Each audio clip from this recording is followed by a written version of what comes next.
मेरे प्यारे देशवासियों, आज़ादी के इस पावन पर्व की सभी देशवासियों को बधाई और बहुत बहुत शुभकामनाएं।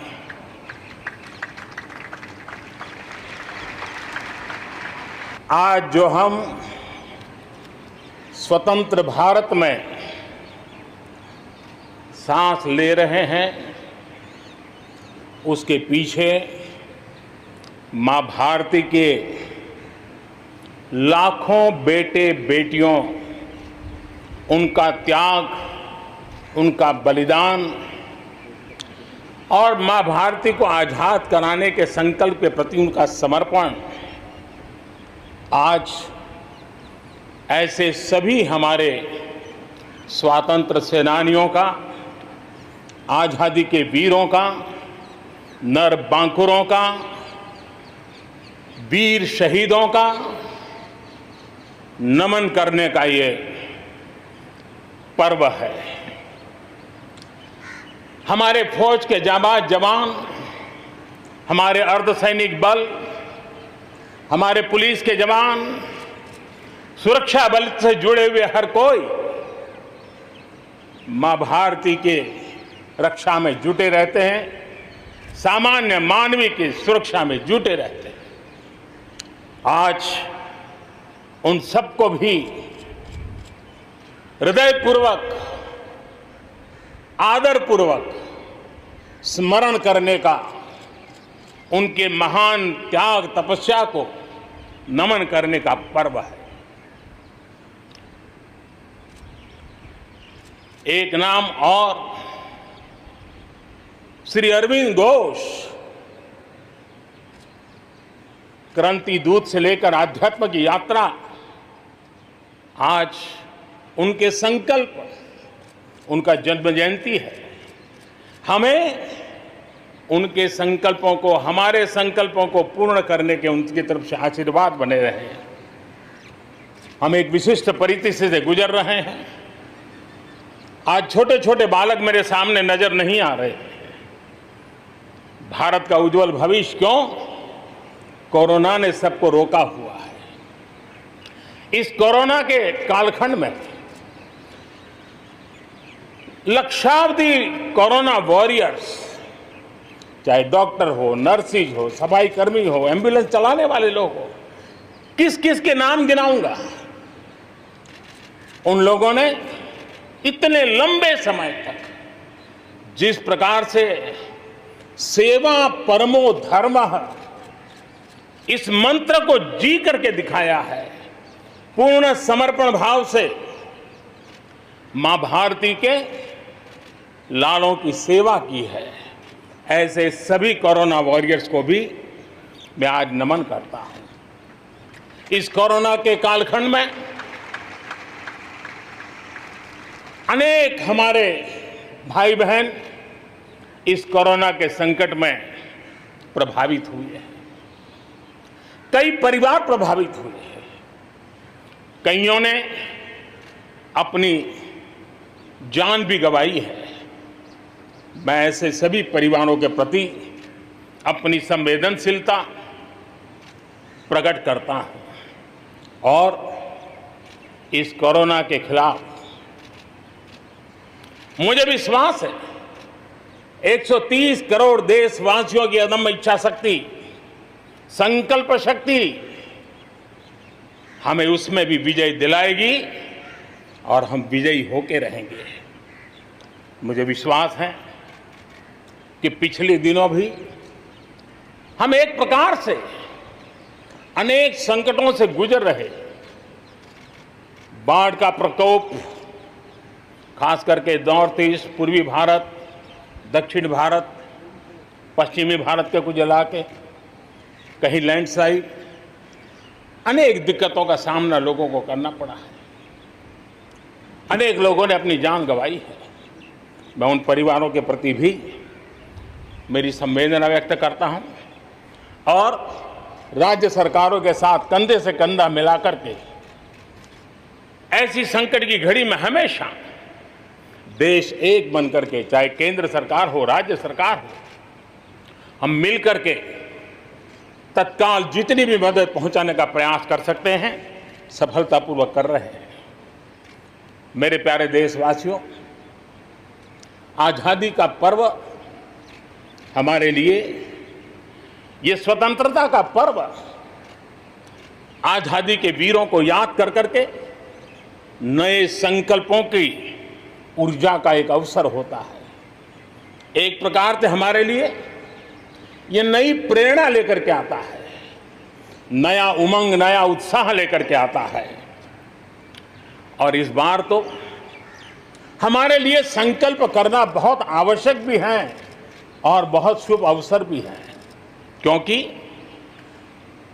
अगला जब हम आजादी का पर्व मनाएंगे तब हम 75 वर्ष में प्रवेश करेंगे। ये अपने आप में एक बहुत बड़ा अवसर है और इसलिए आज आने वाले 2 साल के लिए बहुत बड़े संकल्प लेकर के हमें चलना है। 130 करोड़ देशवासियों को चलना है। आजादी के 75 वर्ष में जब प्रवेश करेंगे और आजादी के 75 वर्ष जब पूर्ण होंगे, हम हमारे संकल्पों की पूर्ति का एक महापर्व के रूप में उसको भी मनाएंगे। मेरे प्यारे देशवासियों, हमारे पूर्वजों ने अखंड एक निष्ठ तपस्या करके त्याग और बलिदान की उच्च भावनाओं को प्रस्तावित करते हुए हमें जिस प्रकार से आजादी दिलाई है, उन्होंने न्यौछावर कर दिया है। लेकिन हम ये बात न भूलें कि गुलामी के इतने लंबे कालखंड में कोई भी पल ऐसा नहीं था, कोई भी क्षेत्र ऐसा नहीं था कि जब आजादी की ललक न उठी हो, आजादी की इच्छा को लेकर के किसी ने प्रयास न किया हो, जंग न किया हो, त्याग न किया हो और एक प्रकार से जवानी जेलों में खपा दी।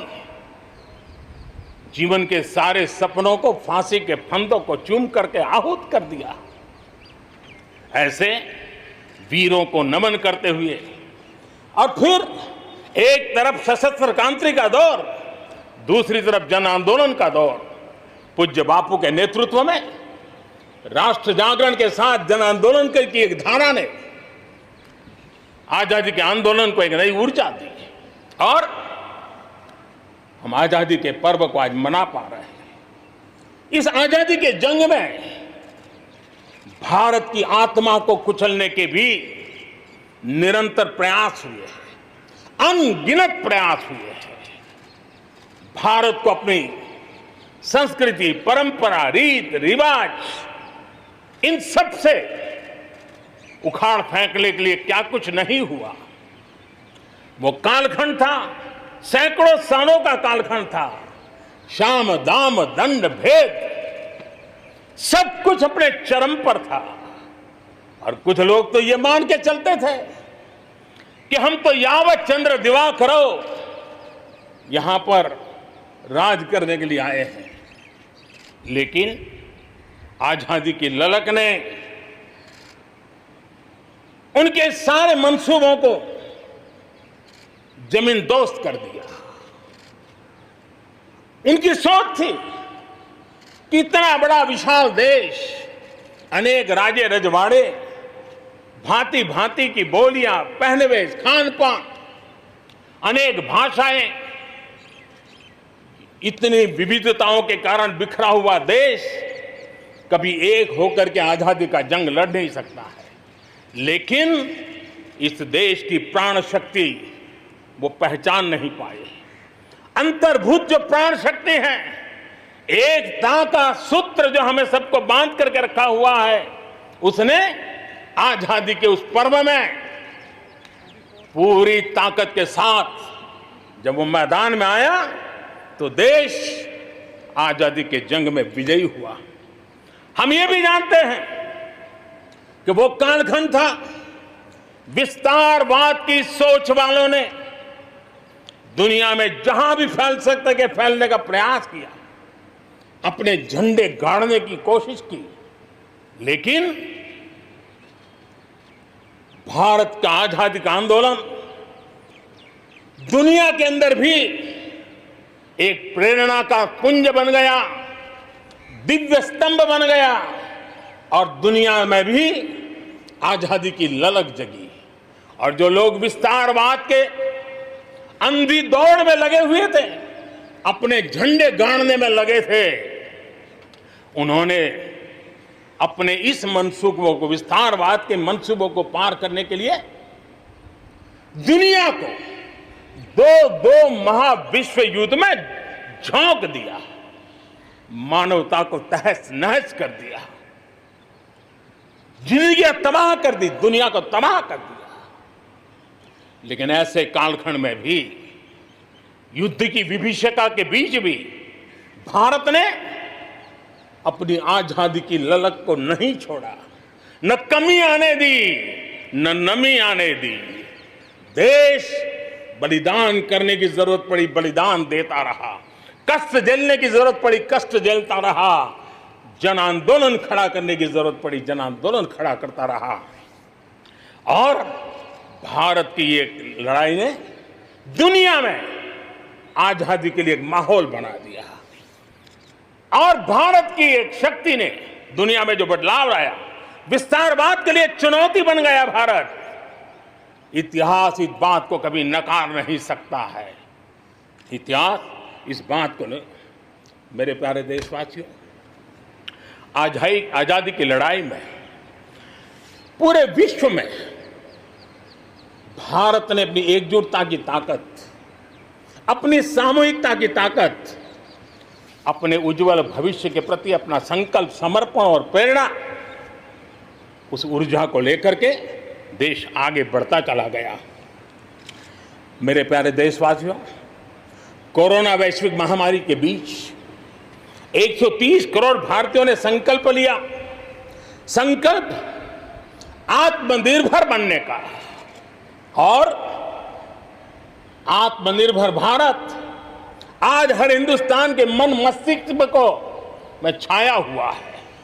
आत्मनिर्भर भारत, ये सपना संकल्प में परिवर्तित देख रहे हैं। आत्मनिर्भर भारत ये एक प्रकार से शब्द नहीं, ये आज 130 करोड़ देशवासियों के लिए मंत्र बन गया है। हम जानते हैं, जब मैं आत्मनिर्भर की बात करता हूं, हम में से जो भी 25-30 साल की उम्र से ऊपर होंगे, उन सब ने अपने परिवार में अपने माता पिता या अपने बुजुर्गों से सुना होगा कि भाई बेटे बेटी, अब 20 साल 21 साल के हो गए हो, अब अपने पैरों पे खड़े हो जाओ। 20-21 साल में भी परिवार संतानों से अपने पैरों पर खड़े होने की अपेक्षा करता है। हम तो आजादी के 75 वर्ष के एक कदम दूर है, तब हमारे लिए भी भारत जैसे देश को अपने पैरों पर खड़ा होना अनिवार्य है। आत्मनिर्भर बनना अनिवार्य है। जो परिवार के लिए आवश्यक है, वो देश के लिए भी आवश्यक है। और इसलिए, और मुझे विश्वास है, भारत इस सपने को चरितार्थ करके रहेगा। और उसका कारण मेरे देश के नागरिकों के सामर्थ्य पर मुझे यकीन है। मुझे मेरे देश की प्रतिभा पर गर्व है। मुझे देश के युवाओं में, देश की मातृशक्ति में, हमारी महिलाओं में अप्रतिम सामर्थ्य जो है, उस पर मेरा भरोसा है। मेरा हिंदुस्तान की सोच, हिंदुस्तान का अप्रोच, इस पर विश्वास है। और इतिहास गवाह है कि भारत एक बार ठान लेता है तो भारत करके रहता है। और इसी के कारण जब हम आत्मनिर्भर की बात करते हैं तो दुनिया को भी उत्सुकता भी है, भारत से अपेक्षा भी है। और इसलिए हमें उस अपेक्षा को पूर्ण करने के लिए अपने आप को योग्य बनाना बहुत आवश्यक है। हमें अपने आप को तैयार करना बहुत आवश्यक है। भारत के चिंतन में भारत जैसे विशाल देश, भारत युवा शक्ति से भरा हुआ देश, आत्मनिर्भर भारत की पहली शर्त होती है आत्मविश्वास से भरा हुआ भारत। उसकी यही नींव होती है और यही विकास को नई गति, नई ऊर्जा देने का सामर्थ्य रहती है। भारत विश्व एक परिवार के संस्कारों से पला बड़ा हुआ है। अगर वेद कहते थे वसुधैव कुटुंबकम, तो विनोबा जी कहते थे जय जगत। और इसलिए हमारे लिए विश्व एक परिवार है।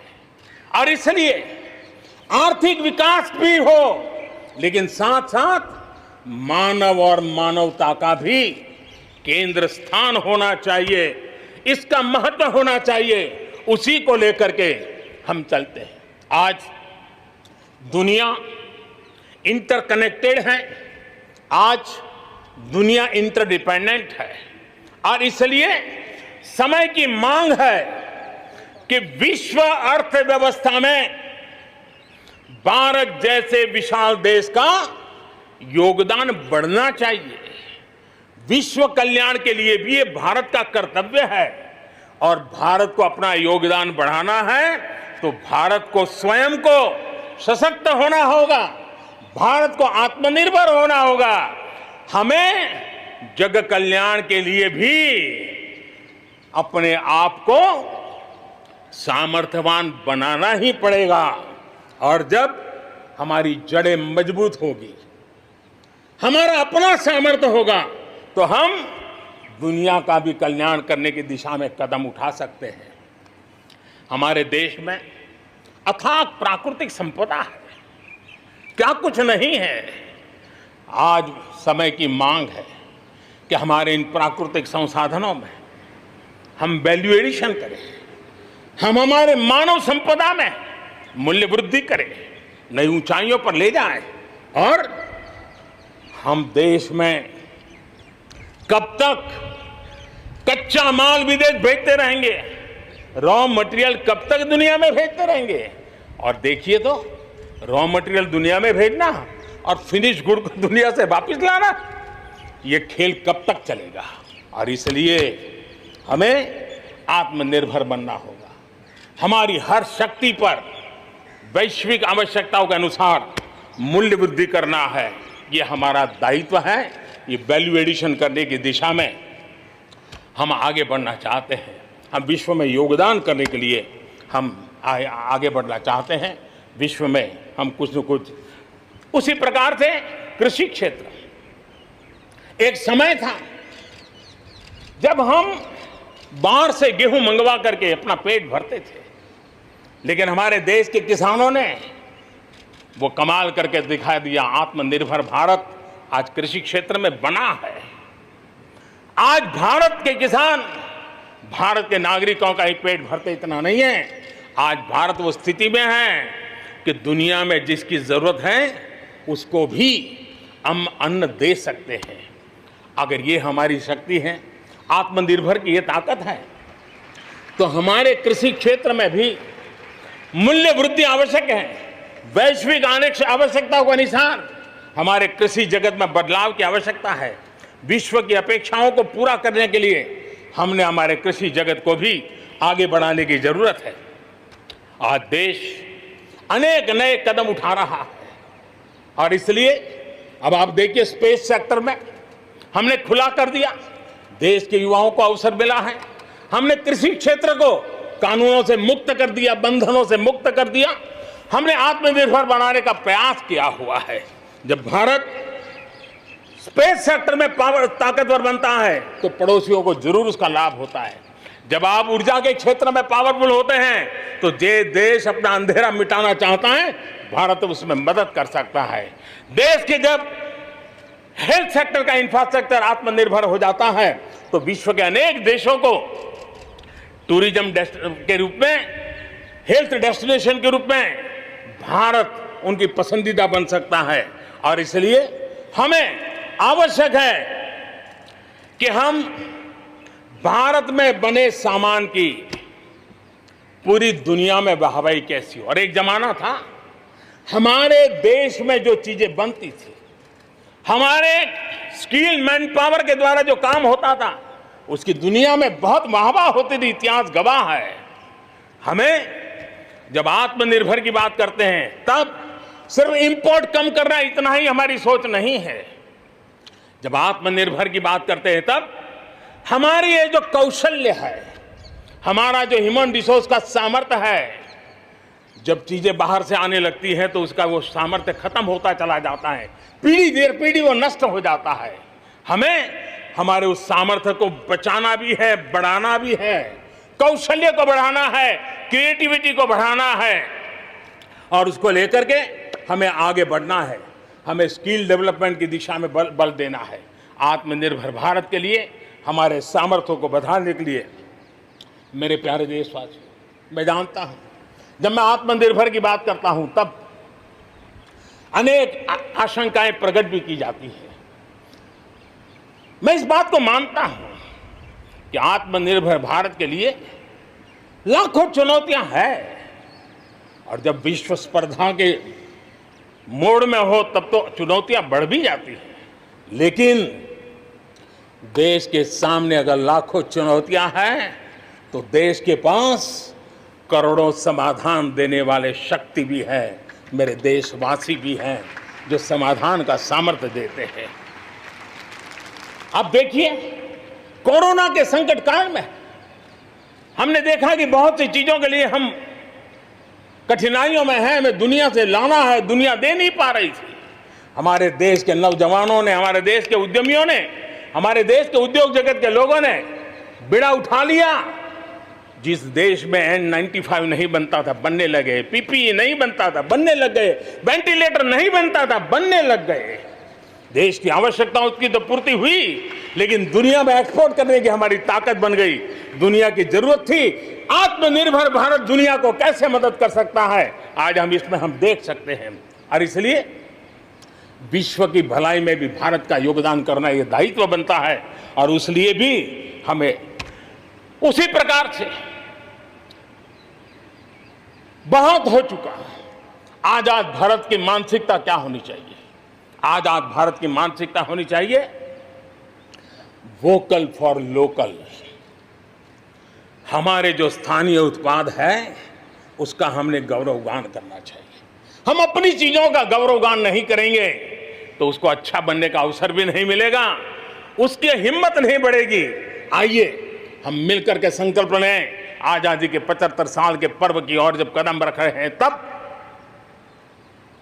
वोकल फॉर लोकल का जीवन मंत्र बन जाए और हम मिलकर के भारत की उस ताकत को हम बढ़ावा दे दें। मेरे प्यारे देशवासियों, हमारा देश कैसी कैसी कमाल करता है, कैसे कैसे आगे बढ़ता है, इस बात को हम भली भांति समझ सकते हैं।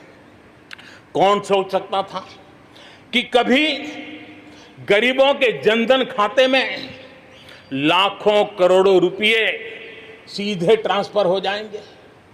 कौन सोच सकता था कि किसानों की भलाई के लिए एपीएमसी जैसा एक्ट में इतने बदलाव हो जाएंगे? कौन सोचता था हमारे व्यापारी आलम पे जो लटकती तलवार थी, एसेंशियल कमोडिटी एक्ट, इतने सालों के बाद वो भी बदल जाएगा? कौन सोचता था कि हमारा स्पेस सेक्टर हमारे देश के युवाओं के लिए खुला कर दिया जाएगा? आज हम देख रहे हैं, राष्ट्रीय शिक्षा नीति हो, one nation one ration card की बात हो, वन नेशन वन ग्रिड की बात हो, वन नेशन वन टैक्स की बात हो, इंसॉल्वेंसी और बैंकरप्सी कोड उसकी बात हो, चाहे बैंकों को मर्जर करने का प्रयास हो, देश की सच्चाई बन चुकी है, देश की हकीकत है। भारत में परिवर्तन के इस कालखंड में रिफॉर्म्स के परिणामों को दुनिया देख रही है। एक के बाद एक दूसरे से जुड़े हुए हम जो रिफॉर्म्स कर रहे हैं, उसको दुनिया बहुत बारीकी से देख रही है और उसी का कारण है बीते वर्ष भारत में एफडीआई में अब तक के सारे रिकॉर्ड तोड़ दिए। फॉरेन डायरेक्ट इन्वेस्टमेंट अब तक के सारे रिकॉर्ड तोड़ दिए। बीते वर्ष भारत में एफडीआई में 18% की वृद्धि हुई है, बढ़ोतरी हुई है। और इसलिए कोरोना काल में भी दुनिया की बड़ी बड़ी कंपनियां भारत की ओर रुख ले रही हैं। ये विश्वास ऐसे ही पैदा नहीं हुआ है, ऐसे ही दुनिया मोहित नहीं हुई है। इसके लिए भारत ने अपनी नीतियों पर, भारत ने अपने लोकतंत्र पर, भारत ने अपनी अर्थव्यवस्था की बुनियाद की मजबूती पर जो काम किए हैं उसने ये विश्वास जगाया है। दुनिया भर के अनेक बिजनेस भारत को सप्लाई चेन के केंद्र के रूप में आज देख रहे हैं। अब हमें मेक इन इंडिया के साथ साथ मेक फॉर वर्ल्ड ये मंत्र को लेकर के भी हमें आगे बढ़ना है। 130 करोड़ देशवासियों का सामर्थ्य, जब एक ही समय में, जरा याद कीजिए पिछले कुछ दिन, और 130 करोड़ देशवासियों के सामर्थ्य के लिए गर्व कीजिए। कोरोना के इस महाकालखंड में एक तरफ चक्रवात, पूरब में भी चक्रवात, पश्चिम में भी चक्रवात, बिजली गिरने से अनेक लोगों की मौत की खबरें, कहीं पर बार बार भूस्खलन की घटनाएं, छोटे मोटे भूकंप के झटके। इतना कम था तो हमारे किसानों के लिए टिड्डी दल की आपत्तियां आई। न जाने एक साथ एक के बाद एक मुसीबतों का अंबार लग गया। लेकिन उसके बावजूद भी देश जरा भी अपना विश्वास नहीं खोया। देश आत्मविश्वास के साथ आगे बढ़ता जाया गया। देशवासियों के जीवन को, देश की अर्थव्यवस्था को कोरोना के प्रभाव से जल्दी से जल्दी बाहर निकालना आज हमारी प्राथमिकता है। इसमें अहम भूमिका रहेगी नेशनल इंफ्रास्ट्रक्चर पाइपलाइन प्रोजेक्ट की। इस पर 110 लाख करोड़, उससे भी ज्यादा खर्च किए जाएंगे। इसके लिए अलग अलग सेक्टर्स में लगभग 7,000 प्रोजेक्ट्स की पहचान कर ली गई है। इससे देश के ओवरऑल इंफ्रास्ट्रक्चर डेवलपमेंट को एक नई दिशा भी मिलेगी, एक नई गति भी मिलेगी। और इससे हमेशा ये कहा जाता है, ऐसे संकट की घड़ी में जितना ज्यादा इंफ्रास्ट्रक्चर को बल दिया जाए ताकि आर्थिक गतिविधि बढ़ती है, लोगों को रोजगार मिलता है, काम मिलता है, उसके जुड़े हुए कई काम एक साथ चल जाते हैं। छोटे बड़े उद्योग, किसान, हर मध्यम वर्ग को इसका बहुत लाभ होता है। और आज मैं एक बात स्मरण करना चाहता हूं, जब अटल बिहारी वाजपेयी हमारे देश के प्रधानमंत्री थे, तब उन्होंने स्वर्णिम चतुर्भुज की एक बहुत बड़ी दूरगामी असर पैदा करने वाली योजना को प्रारंभ किया था और देश के रोड नेटवर्क के इंफ्रास्ट्रक्चर को नेक्स्ट जनरेशन पर ले गए थे। आज भी वो स्वर्णिम चतुर्भुज की तरफ देश बड़े गर्व से देख रहा है। हाँ, हमारा हिंदुस्तान बदल रहा है, देख रहा है। मेरे प्यारे देशवासियों, अटल जी ने अपने समय में एक काम किया, लेकिन अब हमें उसे आगे ले जाना है, हमें नई ओर ले जाना है। और अब हम साइलोज में नहीं चल सकते। हम इंफ्रास्ट्रक्चर को, रोड का रोड वाला काम करेगा, रेल का रेल में चला जाएगा, न रेल का रोड से संबंध, न रोड का रेल से संबंध, न एयरपोर्ट का पोर्ट से संबंध, न पोर्ट का एयरपोर्ट से संबंध, न रेलवे स्टेशन का बस से संबंध, बस स्टेशन से संबंध, न बस स्टेशन का रेलवे। ऐसी स्थिति नहीं चले। अब हमें सारा इंफ्रास्ट्रक्चर एक कॉम्प्रिहेंसिव हो, इंटीग्रेटेड हो, एक दूसरे के पूरक हो। रेल से रोड पूरक हो, रोड से सी पोर्ट पूरक हो, सी पोर्ट से पोर्ट पूरक हो। ये हमें एक नए सदी के लिए हमें मल्टी मॉडल कनेक्टिविटी इंफ्रास्ट्रक्चर, इसको जोड़ने के लिए हम अब आगे बढ़ रहे हैं और ये एक नया आयाम होगा। बहुत बड़ा सपना लेकर के इस पर काम शुरू किया है और मुझे विश्वास है ये साइलोस को खत्म करके हमारे इस सारी व्यवस्था को एक नई ताकत देंगे। इसके साथ साथ हमारे समुद्री तट, विश्व व्यापार में समुद्री तटों का अपना बहुत महत्व होता है। जब हम पोर्ट लेड डेवलपमेंट को लेकर के चले हैं, तब हम आने वाले दिनों में समुद्री तट के पूरे हिस्से में 4 लेन रोड बनाने की दिशा में एक आधुनिक इंफ्रास्ट्रक्चर के लिए हम काम करेंगे। मेरे प्यारे देशवासियों, हमारे यहाँ शास्त्रों में एक बहुत बड़ी बात और बड़ी महत्वपूर्ण बात कही गई है। हमारे यहाँ शास्त्रों में कहा गया है, सामर्थ्य मूलम स्वातंत्रम, सामर्थ्य मूलम स्वातंत्रम, श्रम मूलम च वैभवम, श्रम मूलम च वैभवम। यानी किसी समाज की, किसी भी राष्ट्र की आजादी का स्रोत उसका सामर्थ्य होता है और उसके वैभव, उन्नति, प्रगति का स्रोत उसकी श्रम शक्ति है। और इसलिए सामान्य नागरिक, शहर हो या गांव, उसकी मेहनत का कोई मुकाबला नहीं है। मेहनत का समाज को जब सुविधाएं मिलती है, जीवन का संघर्ष, रोजमर्रा की मुसीबतें कम होती है, तो उसकी ऊर्जा, उसकी शक्ति बहुत खिल उठती है, बड़े कमाल करके देती है। बीते 6 वर्षों में देश के मेहनत कश नागरिकों का जीवन बेहतर बनाने के लिए अनेक विध कामों का सिलसिला चलाया गया है, अनेक अभियान चलाए गए हैं। आप देखिए, बैंक खाता हो, पक्के घर की बात हो, इतनी बड़ी मात्रा में शौचालय बनाने हो, हर घर में बिजली कनेक्शन पहुंचाना हो, माताओं बहनों को धुएं से मुक्त करने के लिए गैस का कनेक्शन देना हो, गरीब से गरीब को बीमा सुरक्षा देने का प्रयास हो, 5 लाख रुपए तक अच्छे से अच्छे अस्पताल में मुफ्त इलाज कराने के लिए आयुष्मान भारत योजना हो, राशन की दुकानों को टेक्नोलॉजी जोड़ने की बात हो, हर गरीब, हर व्यक्ति बिना किसी भेदभाव के पूरी पारदर्शिता के साथ उसको लाभ पहुंचाने में पिछले 6 साल ने बहुत अच्छी तरह प्रगति की है। कोरोना के संकट में भी इन व्यवस्थाओं में बहुत मदद मिली है। इस दौरान करोड़ों गरीब परिवारों को मुफ्त गैस सिलेंडर पहुंचना, राशन कार्ड हो या न हो, 80 करोड़ से ज्यादा मेरे देशवासियों को उनके घर का चूल्हा जलता रहे, 80 करोड़ देशवासियों को मुफ्त में अनाज पहुंचाने का काम हो, 90,000 करोड़ रुपए से ज्यादा सीधे बैंक खाते में पैसे ट्रांसफर हो।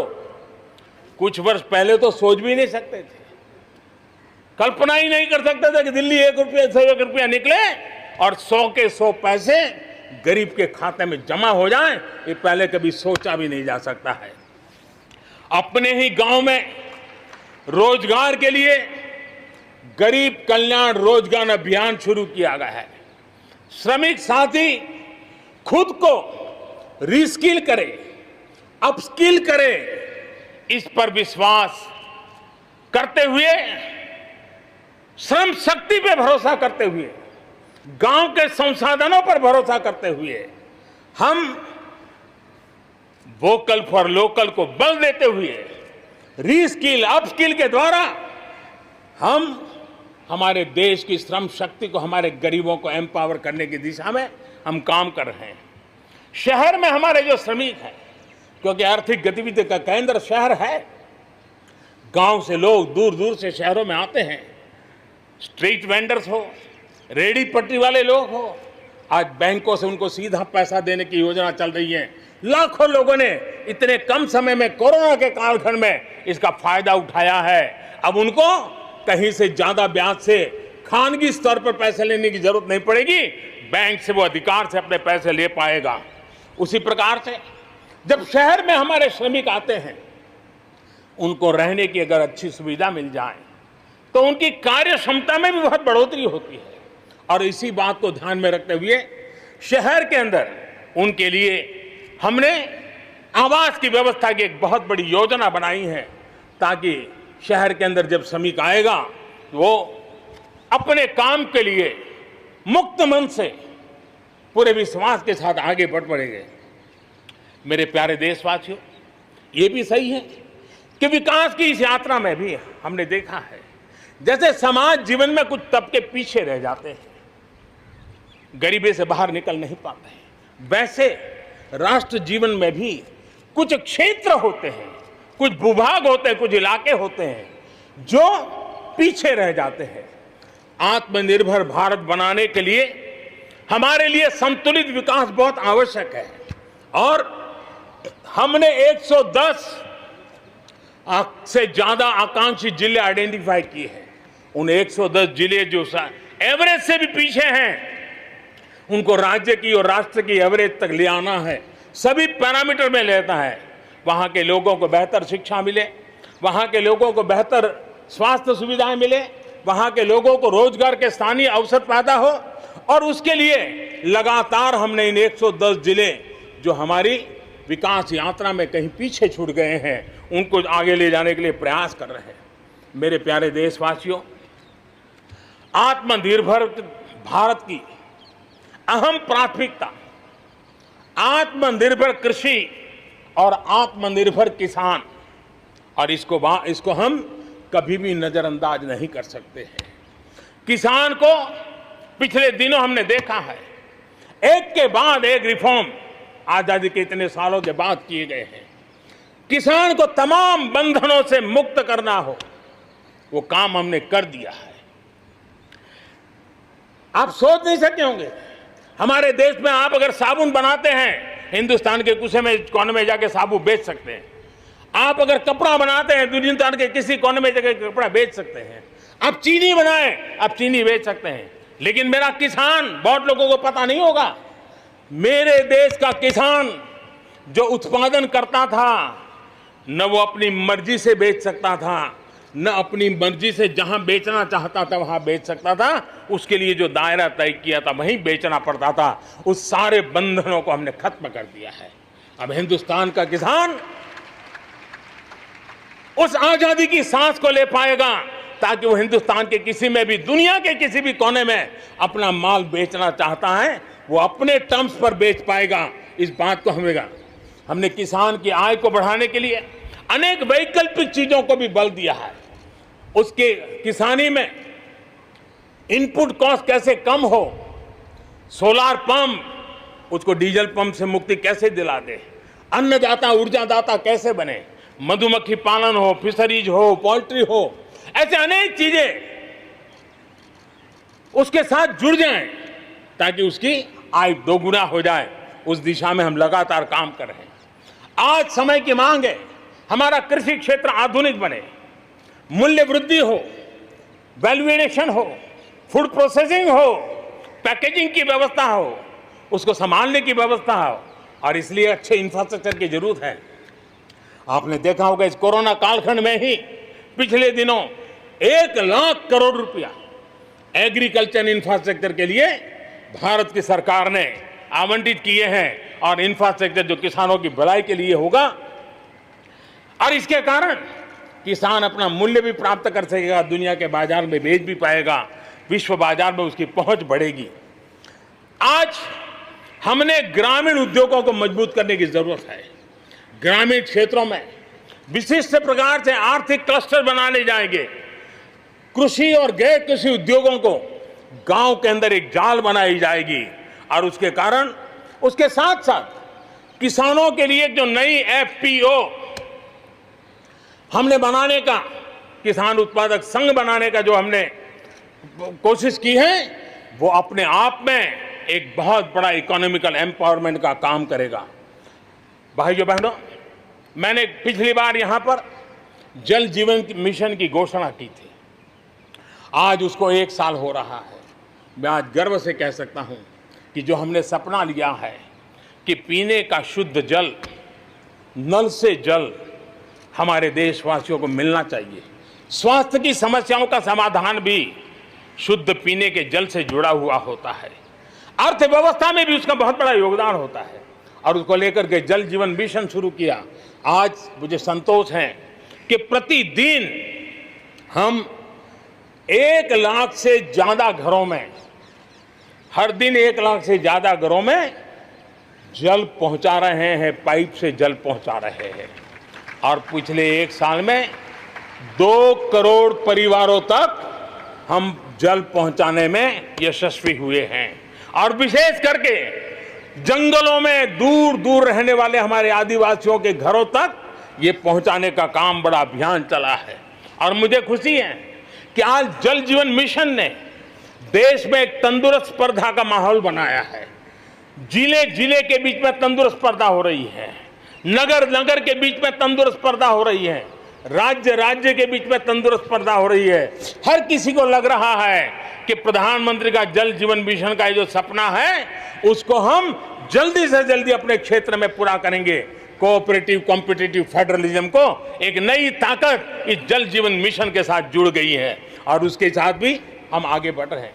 मेरे प्यारे देशवासियों, चाहे हमारा कृषि का क्षेत्र हो, चाहे हमारे लघु उद्योगों का क्षेत्र हो, चाहे हमारे नौकरी पेशा करने वाले समाज के लोग हो, ये करीब करीब सभी लोग एक प्रकार से भारत का मध्यम वर्गीय बहुत बड़ा संपुट है।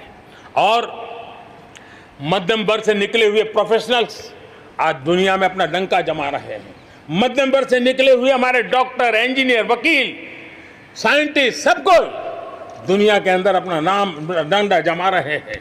और इसलिए ये बात तय है कि मध्यम वर्ग को जितने अवसर मिलते हैं वो अनेक गुना ताकत के साथ उभर करके आते हैं। और इसलिए मध्यम वर्ग को सरकारी दखलंदाजी से मुक्ति चाहिए। मध्यम वर्ग को अनेक विध नए अवसर चाहिए, उसको खुला मैदान होना चाहिए। और हमारी सरकार लगातार मध्यम वर्ग के इन सपनों को पूरा करने के लिए काम कर रही है।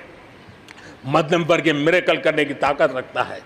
ईज ऑफ लिविंग, इसका सबसे बड़ा लाभ किसी को होना है तो मेरे मध्यम वर्गीय परिवारों को होना है। सस्ते इंटरनेट की बात हो, चाहे सस्ते स्मार्टफोन की बात हो, या उड़ान के तहत हवाई जहाज की टिकटें बहुत मिनिमम हो जाने की बात हो, या हमारे हाईवेज हो, इंफॉर्मेशन वेज हो, ये सारी चीजें मध्यम वर्ग की ताकत को बढ़ाने वाली है। आज आपने देखा होगा मध्यम वर्ग में जो गरीबी से बाहर निकला है उसका पहला सपना होता है अपना घर होना चाहिए। वो एक बराबरी की जिंदगी जाना चाहता है। देश में बहुत बड़ा काम हमने ईएमआई के क्षेत्र में किया और उसके कारण होम लोन सस्ते हुए।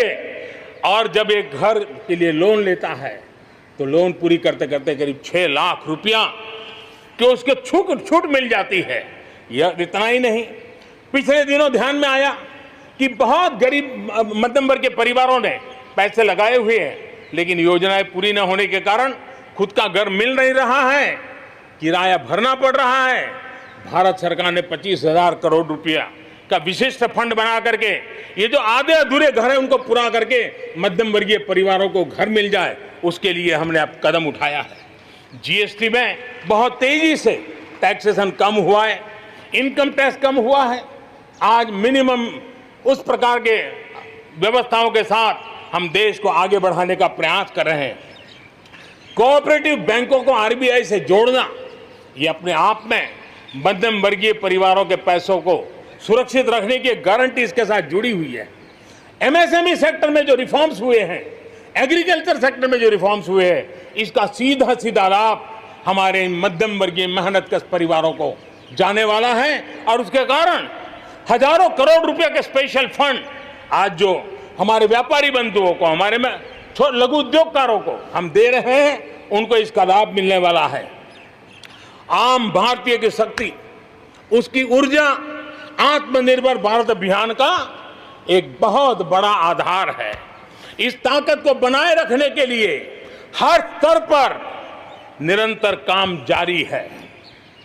मेरे प्यारे देशवासियों, आत्मनिर्भर भारत के निर्माण में, आधुनिक भारत के निर्माण में, नए भारत के निर्माण में, समृद्ध और खुशहाल भारत के निर्माण में देश की शिक्षा का बहुत बड़ा महत्व है। इसी सोच के साथ देश को 3 दशक के बाद नई राष्ट्रीय शिक्षा नीति देने में हम आज यशस्वी हुए हैं और हिंदुस्तान के हर कोने में इसकी स्वागत के समाचार एक नई ऊर्जा, नए विश्वास दे रहे हैं। ये राष्ट्रीय शिक्षा नीति हमारे विद्यार्थियों को जड़ से जोड़ेगी, लेकिन साथ साथ उसको एक ग्लोबल सिटीजन बनाने का भी पूरा सामर्थ्य देगी। वो जड़ों से जुड़ा होगा, लेकिन उसका सर आसमान की ऊंचाइयों को छूता होगा।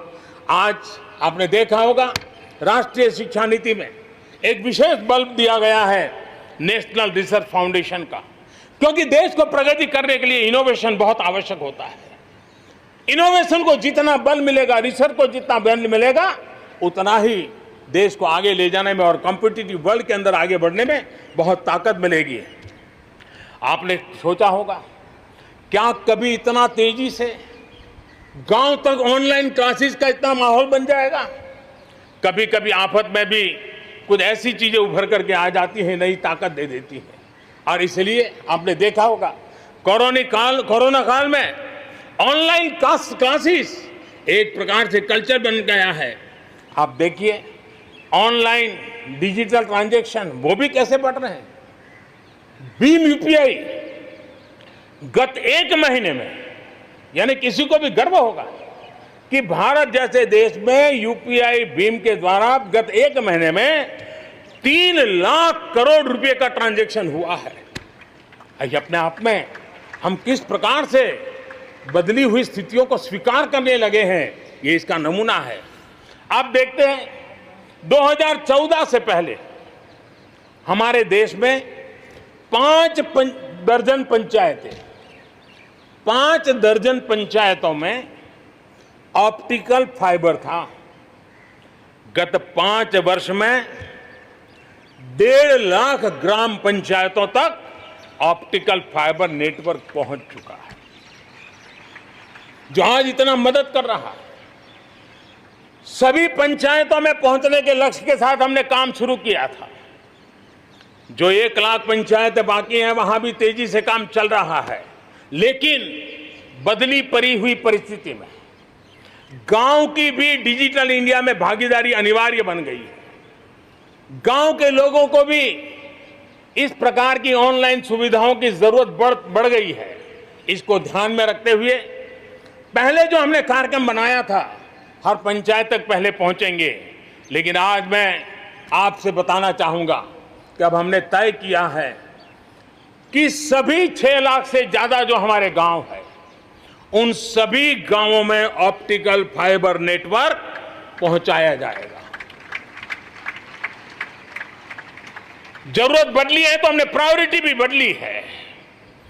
6 लाख से अधिक गांवों में हजारों लाखों किलोमीटर ऑप्टिकल फाइबर का काम चलाया जाएगा और हमने तय किया है 1000 दिन में 1000 दिन के अंदर अंदर देश के 6 लाख से अधिक गांवों में ऑप्टिकल फाइबर नेटवर्क काम पूरा कर दिया जाएगा।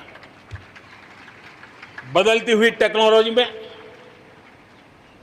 साइबर स्पेस, ये हमारी निर्भरता बढ़ती ही जाने वाली है। लेकिन साइबर स्पेस में खतरे भी जुड़े हुए होते हैं, भली भांति दुनिया इससे अब परिचित है, और इनसे देश के सामाजिक ताने बाने, हमारी अर्थव्यवस्था और हमारे देश के विकास पर भी खतरे पैदा करने का ये आसान मार्ग बन सकता है।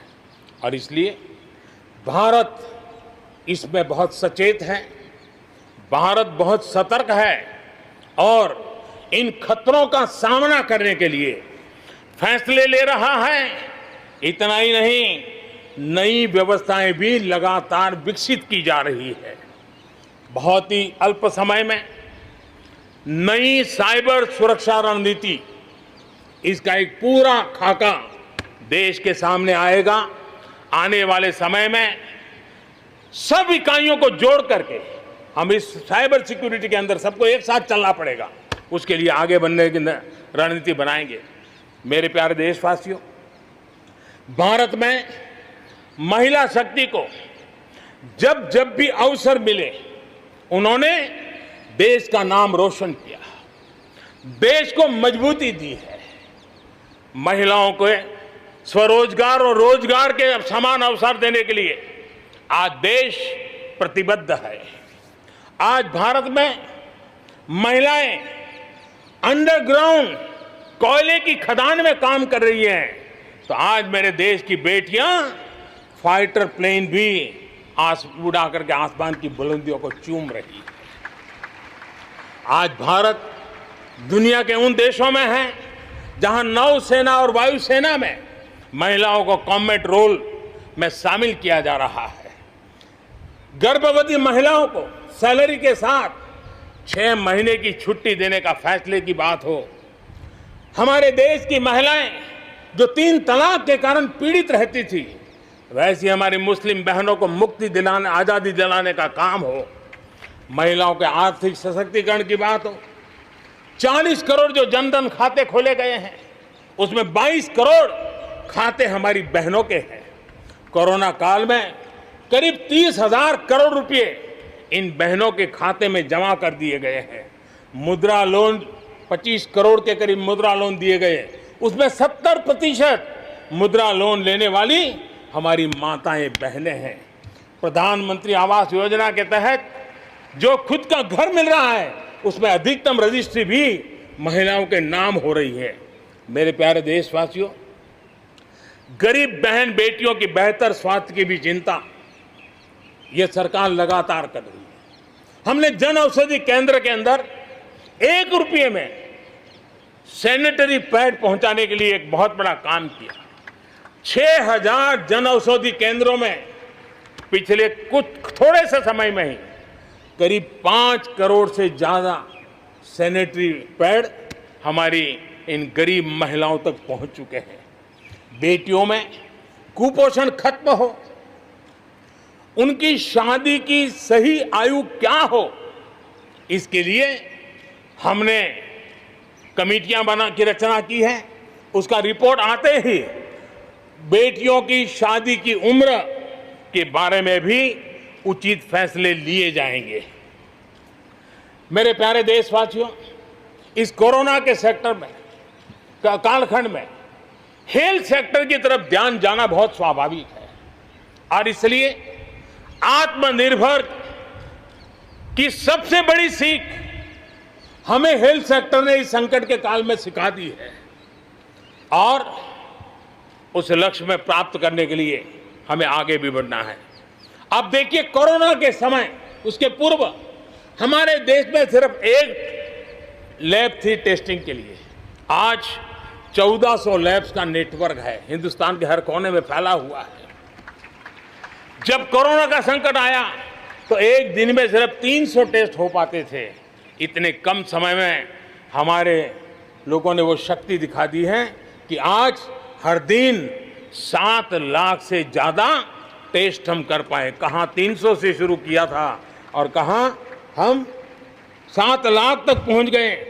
देश में नए एम्स, नए मेडिकल कॉलेज का निर्माण, आधुनिकीकरण की दिशा में निरंतर प्रयास ये हम कर रहे हैं। 5 साल में MBBS, MD में 45,000 से ज्यादा स्टूडेंट्स के लिए सीटों की बढ़ोतरी की गई है। गांव में 1.5 लाख से ज्यादा वेलनेस सेंटर और उसमें से करीब 1/3 तो ऑलरेडी कार्यरत हो गए हैं, जिन्होंने इस कोरोना में बहुत बड़ी मदद की है। कोरोना के काल में वेलनेस सेंटर्स की भूमिका ने गांव की बहुत बड़ी मदद की है।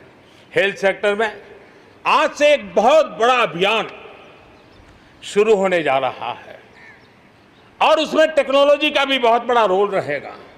आज से national digital health mission, national digital health mission उसका भी आरंभ किया जा रहा है। भारत के हेल्थ सेक्टर में ये एक नई क्रांति ले आएगा। इलाज में आने वाली परेशानियां कम करने के लिए टेक्नोलॉजी का बहुत सुविचारित रूप से उपयोग होगा। प्रत्येक भारतीय को हेल्थ आईडी दी जाएगी। ये हेल्थ आईडी प्रत्येक भारतीय के स्वास्थ्य खाते की तरह काम करेगी।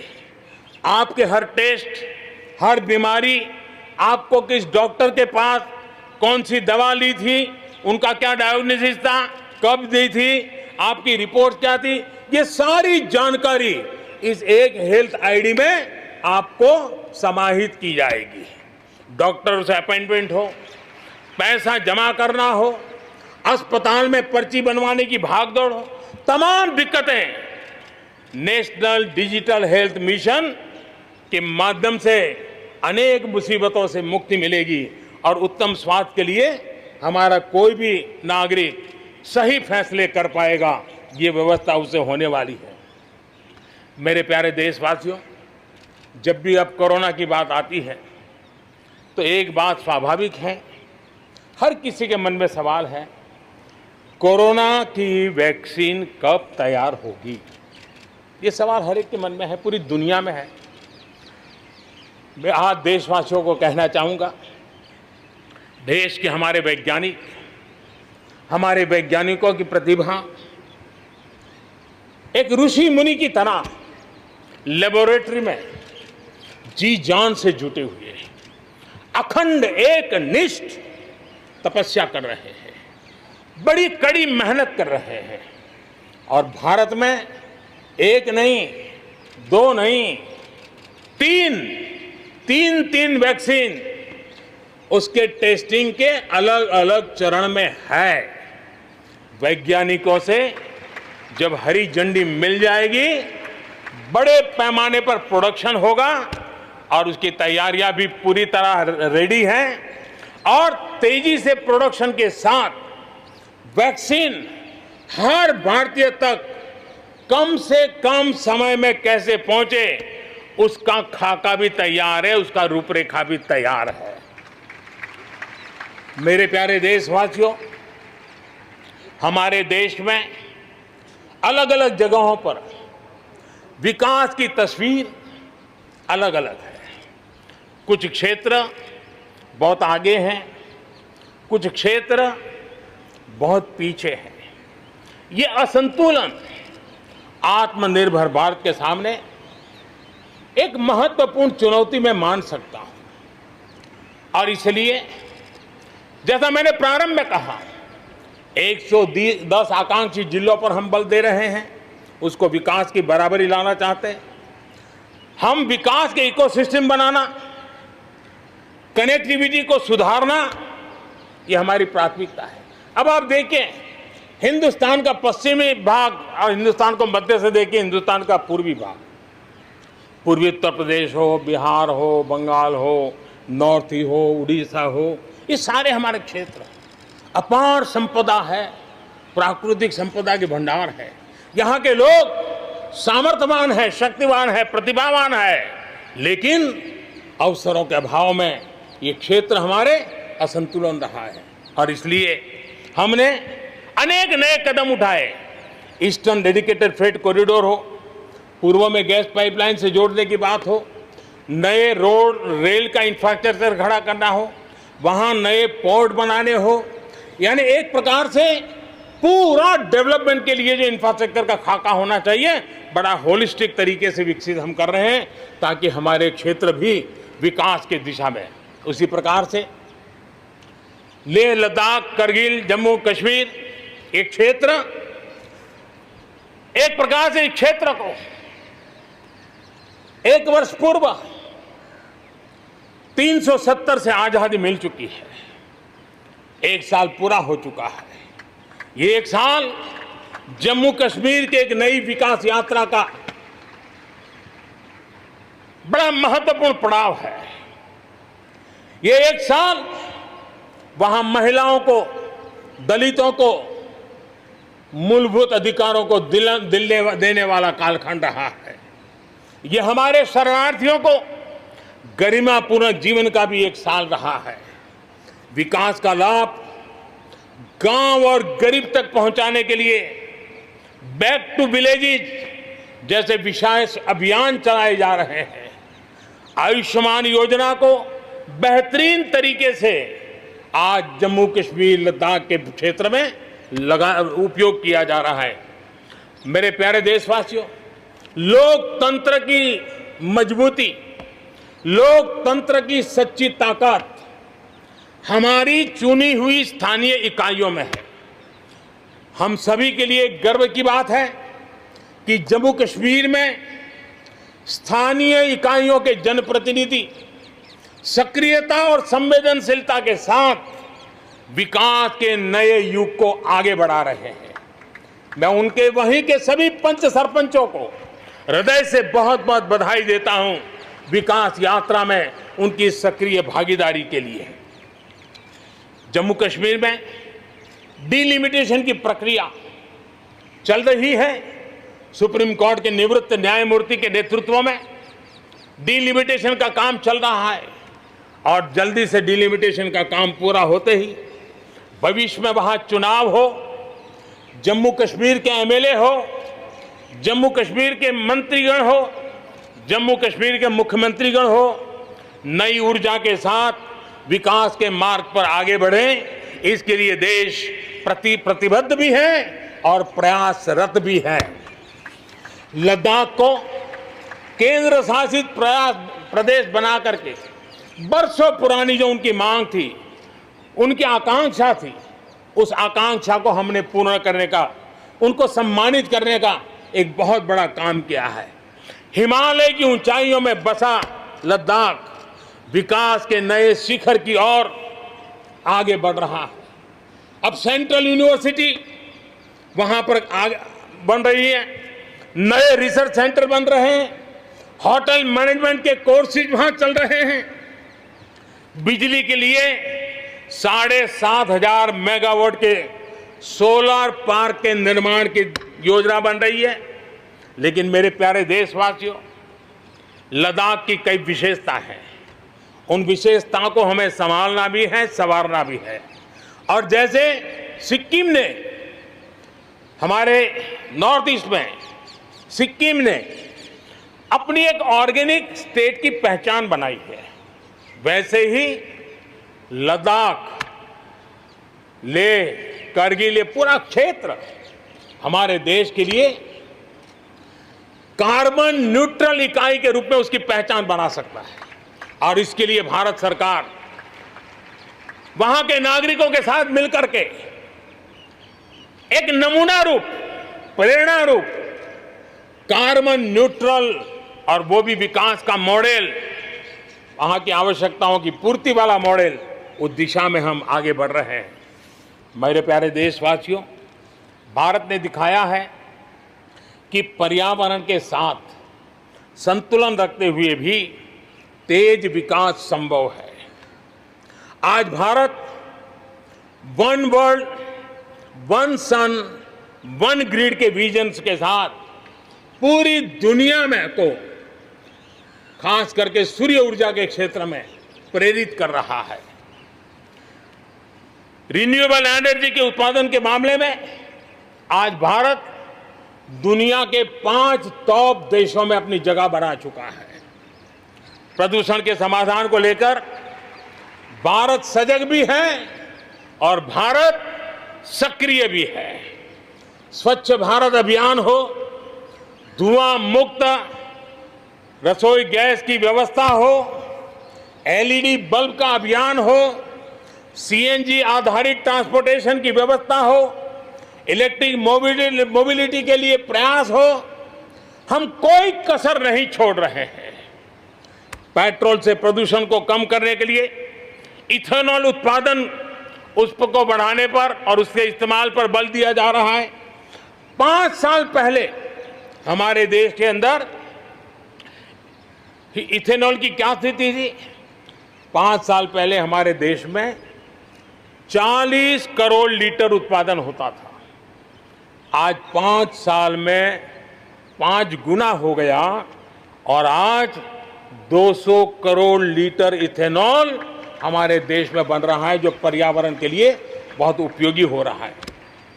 मेरे प्यारे देशवासियों, देश के 100 शहरों में, चुने हुए 100 शहरों में प्रदूषण कम करने के लिए हम एक होलिस्टिक अप्रोच के साथ, एक इंटीग्रेटेड अप्रोच के साथ, एक जन भागीदारी के साथ आधुनिक टेक्नोलॉजी का उपयोग भरपूर करते हुए हम उसे प्रदूषण कम करने की दिशा में एक मिशन मोड में काम करने वाले हैं।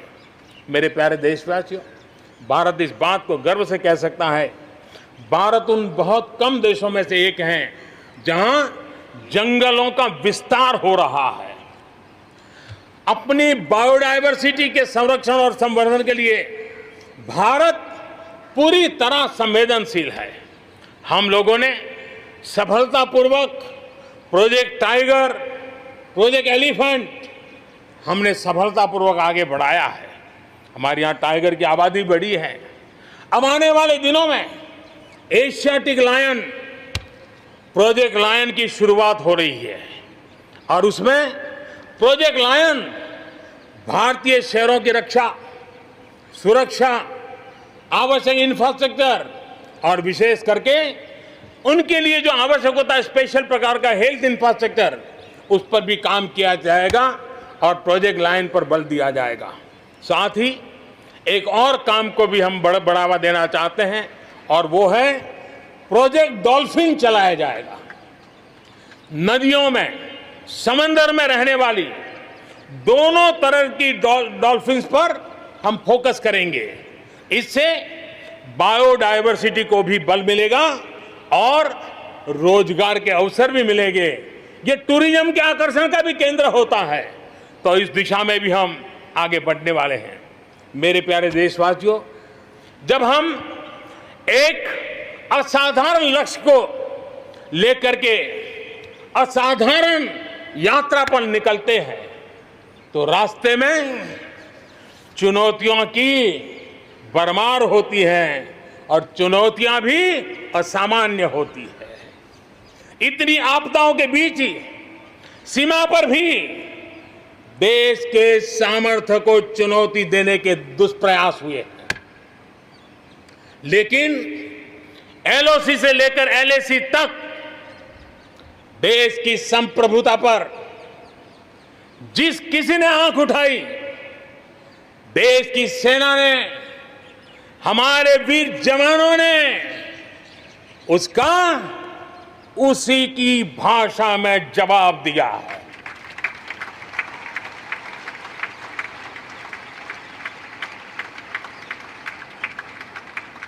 भारत की संप्रभुता की रक्षा के लिए पूरा देश एक जोश से भरा हुआ है, संकल्प से प्रेरित है और सामर्थ्य पर अटूट श्रद्धा के साथ आगे बढ़ रहा है। इस संकल्प के लिए हमारे वीर जवान क्या कर सकते हैं, देश क्या कर सकता है, ये लद्दाख में दुनिया ने देख लिया है।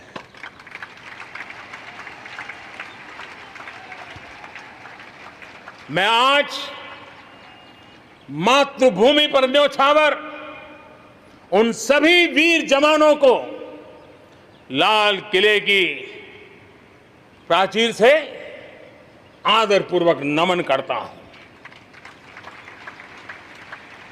आतंकवाद हो या विस्तारवाद, भारत आज डटकर मुकाबला कर रहा है। आज दुनिया पर का भारत पर विश्वास और मजबूत हुआ है। पिछले दिनों संयुक्त राष्ट्र सुरक्षा परिषद के अस्थायी सदस्य के रूप में 192 में से 194, 192 में से 184 देखो सो कहोगा, भारत को समर्थन मिलना ये हमारे हर हिंदुस्तानी के लिए गर्व दिलाता है। विश्व में हमने कैसी अपनी पहुंच बनाई है उसका ये उदाहरण है। और ये तभी संभव होता है जब भारत खुद मजबूत हो, भारत सशक्त हो, भारत सुरक्षित हो। इसी सोच के साथ आज अनेक मोर्चों पर काम किया जा रहा है। मेरे प्यारे देशवासियों, हमारे पड़ोसी देशों के साथ, चाहे वो हमसे जमीन से जुड़े हो या समंदर से, अपने संबंधों का हम सुरक्षा, विकास और विश्वास की साझेदारी के साथ जोड़ रहे हैं। भारत का लगातार प्रयास है कि अपने पड़ोसी देशों के साथ हम अपने सदियों पुराने सांस्कृतिक, आर्थिक और सामाजिक रिश्तों को और गहराई दें। दक्षिण एशिया में दुनिया की 1/4 जनसंख्या रहती है। हम सहयोग और सहभागिता से इतनी बड़ी जनसंख्या के विकास और समृद्धि की अनगिनत संभावनाएं पैदा कर सकते हैं। इस क्षेत्र के देशों के सभी नेताओं की इस विशाल जनसमूह के विकास और प्रगति के लिए बहुत बड़ी जिम्मेदारी है, एक अहम जिम्मेदारी है। उसे निभाने के लिए दक्षिण एशिया के इन सभी क्षेत्र के सभी लोगों को, राजनेताओं को, शासकों को, बुद्धिजीवियों को भी मैं आह्वान करता हूं, इस पूरे क्षेत्र में जितनी शांति होगी, जितना सौहार्द होगा, उतनी ही ये मानवता के काम आएगी, मानवता के हित में होगा। पूरी दुनिया का हित इसमें समाहित है। आज पड़ोसी सिर्फ वो ही नहीं है जिनसे हमारी भौगोलिक सीमाएं मिलती है, बल्कि वे भी हैं जिनसे हमारे दिल मिलते हैं। जहां रिश्तों में समरसता होती है, मेल जोल रहता है। मुझे खुशी है कि बीते कुछ समय में भारत ने एक्सटेंडेड नेबरहुड के सभी देशों के साथ अपने संबंधों को और मजबूत किया है। पश्चिम एशिया के देशों से हमारे राजनीतिक, आर्थिक और मानवीय संबंधों की प्रगति में कई गुना तेजी आई है। विश्वास अनेक गुना बढ़ गया है। इन देशों के साथ हमारे आर्थिक संबंध, खासकर ऊर्जा क्षेत्र में भागीदारी बहुत महत्वपूर्ण है। इनसे कई देशों में, इन सभी देशों में, ज्यादातर देशों में बहुत बड़ी संख्या में हमारे भारतीय भाई बहन काम कर रहे हैं।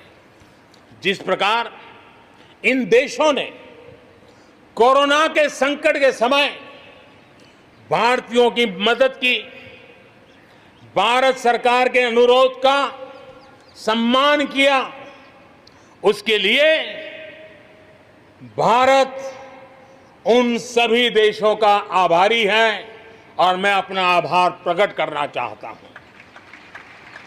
इस प्रकार हमारे पूर्व के आसियान देश, जो हमारे मैरीटाइम पड़ोसी भी हैं, वो भी हमारे लिए बहुत विशेष महत्व रखते हैं।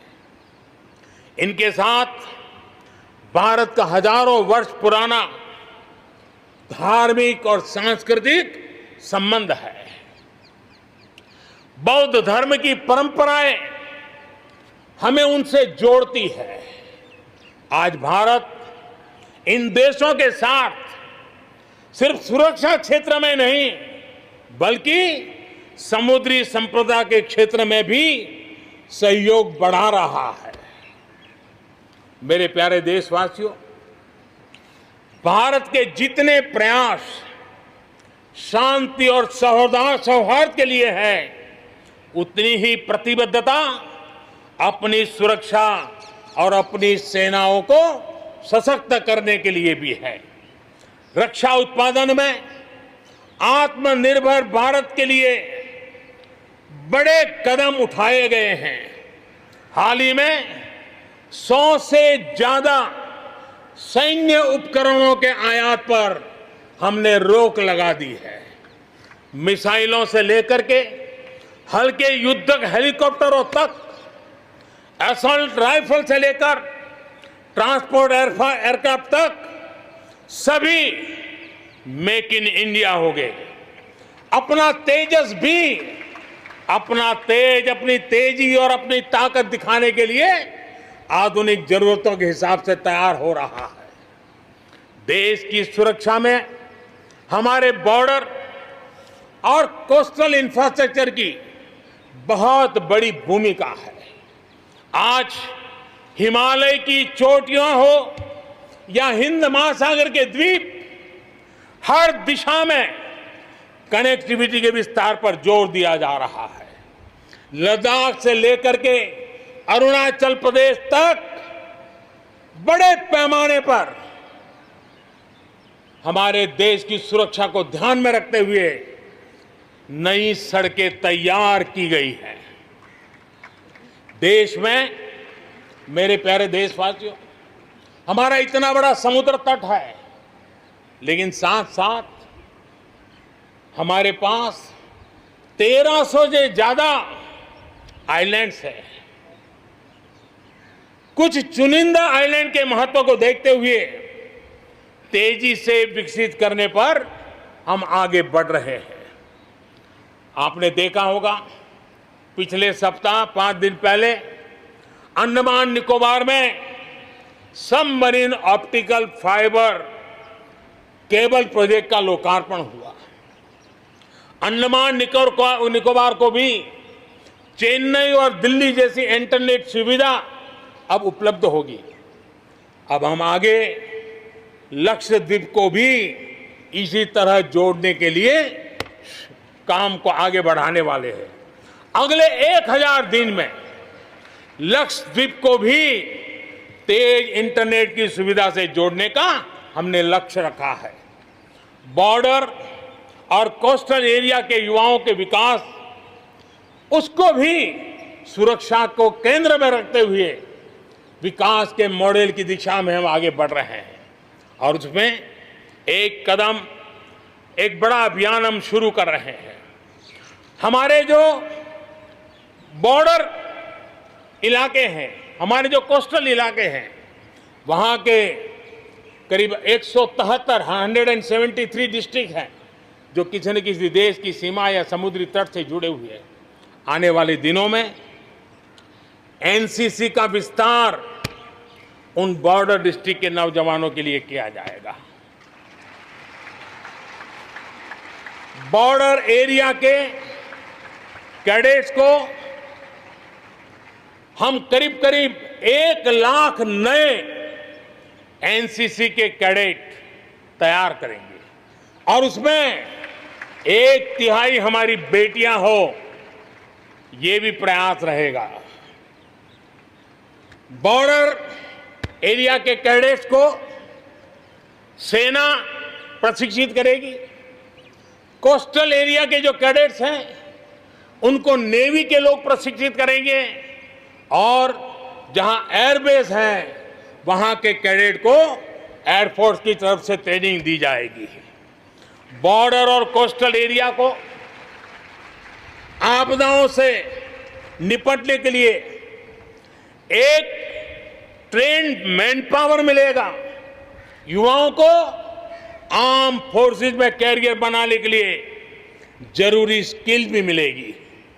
मेरे प्यारे देशवासियों, पिछले वर्ष लाल किले से मैंने कहा था, बीते 5 साल आवश्यकताओं की पूर्ति और अगले 5 साल आकांक्षाओं की पूर्ति के हैं।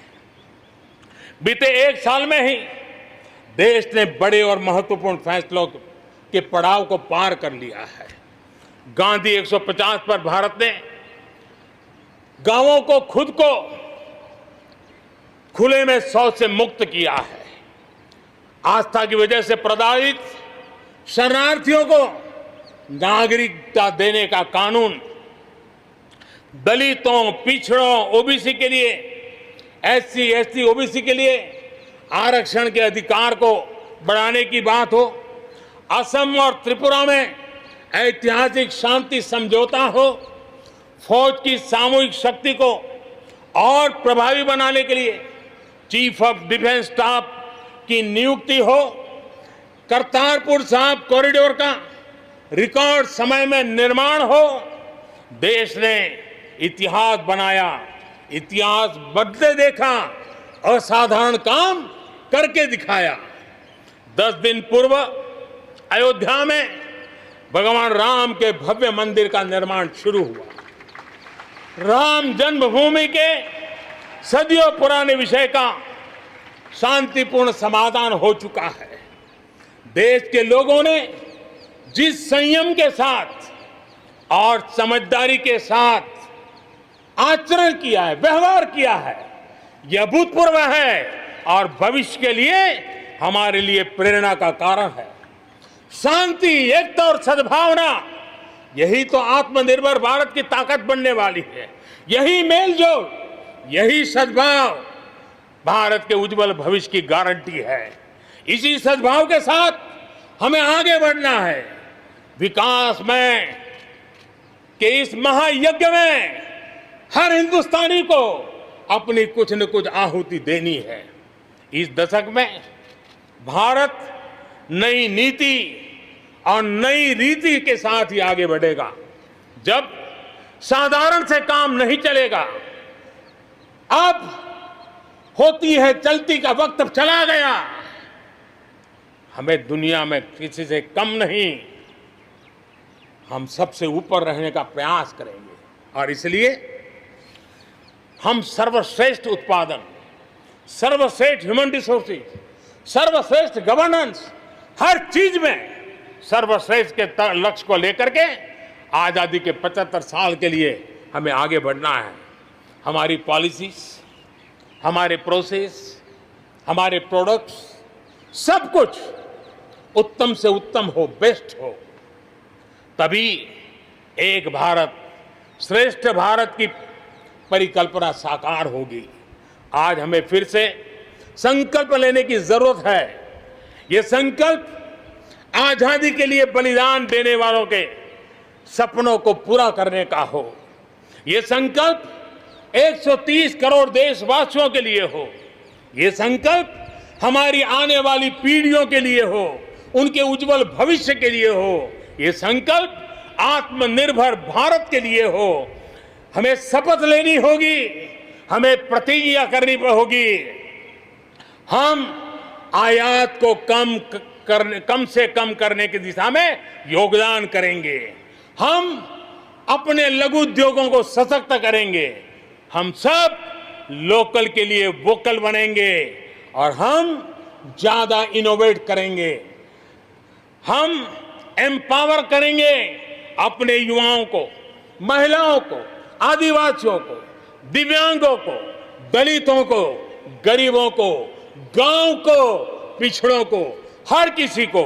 आज भारत ने असाधारण गति से असंभव को संभव किया है। इसी इच्छा शक्ति, इसी लगन, इसी जज्बे के साथ प्रत्येक भारतीय को आगे बढ़ना है। वर्ष 2022 हमारी आजादी के 75 वर्ष का पर्व अब बस आ ही गया है। हम एक कदम दूर है। हमें दिन रात एक कर देना है। 21वीं सदी का ये तीसरा दशक हमारे सपनों को पूरा करने का दशक होना चाहिए। कोरोना बड़ी विपत्ति है, लेकिन इतनी बड़ी नहीं कि आत्मनिर्भर भारत की विजय यात्रा को वो रोक पाए। मैं देख सकता हूं एक नए प्रभात की लालिमा, एक नए आत्मविश्वास का उदय, एक नए आत्मनिर्भर भारत का शंखनाद। एक बार फिर आप सभी को स्वाधीनता दिवस की कोटि कोटि शुभकामनाएं। आइए मेरे साथ दोनों हाथ के ऊपर करके पूरी ताकत से बोलिए, भारत माता की, भारत माता की, भारत माता की, वंदे वंदे वंदे, जय हिंद।